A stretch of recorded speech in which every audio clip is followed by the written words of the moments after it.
This is the Business Leadership Series Minute with your host, the best-selling author of Don't Buy a Duck and founder of MarketingStrategyHero.com, Derek Champagne. Tell us kind of your path that you took, because it did not go the way you expected it, but it actually became an opportunity for you. Yeah, I'm so glad that you're highlighting this because, I work with a lot of college students just because I sit on my university's board and I get to interact with college kids a lot. And through the work with Network Under 40, I meet so many young people. And I so relate to this challenge of you look at this big world in front of you and you look at all these people who seemingly have it all together, especially with social media now. And it can feel so daunting and overwhelming. And, one of the things I feel so much a champion for is nonlinear career paths, that you don't have to pick one thing. You certainly don't have to know what the total end is. It's great to have an intention, but then hold loosely to it and see where your path unfolds.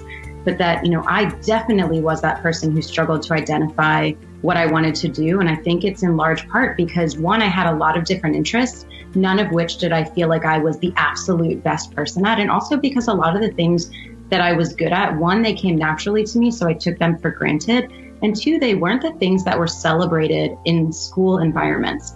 I wasn't the best athlete. I wasn't the best student. I got straight A's and I was captain of my stuff that I did, but I wasn't the best. And so I just thought, well, if I'm just pretty good at a lot of stuff, how do I know what to chase after? And if it doesn't have a nice little bow wrapped around it, I know I want to be a doctor or a lawyer or, fill in the blank. If it didn't have a player piece on the game of life, basically, I didn't know what the options were.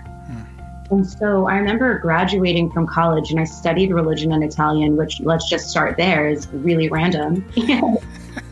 Most people were making jokes to me of, are you going to be the first female pope, which is extra strange because I'm Jewish. And so I'm looking around being like, well, gosh, I studied these things because I enjoyed them and I got to learn about people and what makes them tick and just study stuff that made me feel like I was growing, which I have always believed was most important.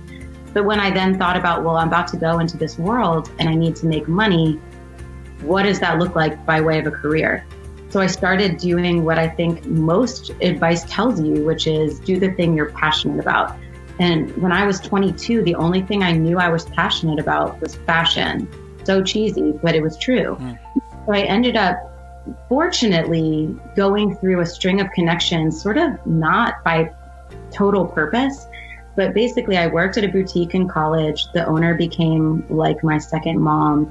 And she took me on a lot of her buying trips. And one of the companies that we would buy from on the wholesale side happened to remember me and reached out to her and said, hey, I know Darrah's graduating soon. Does she have a job?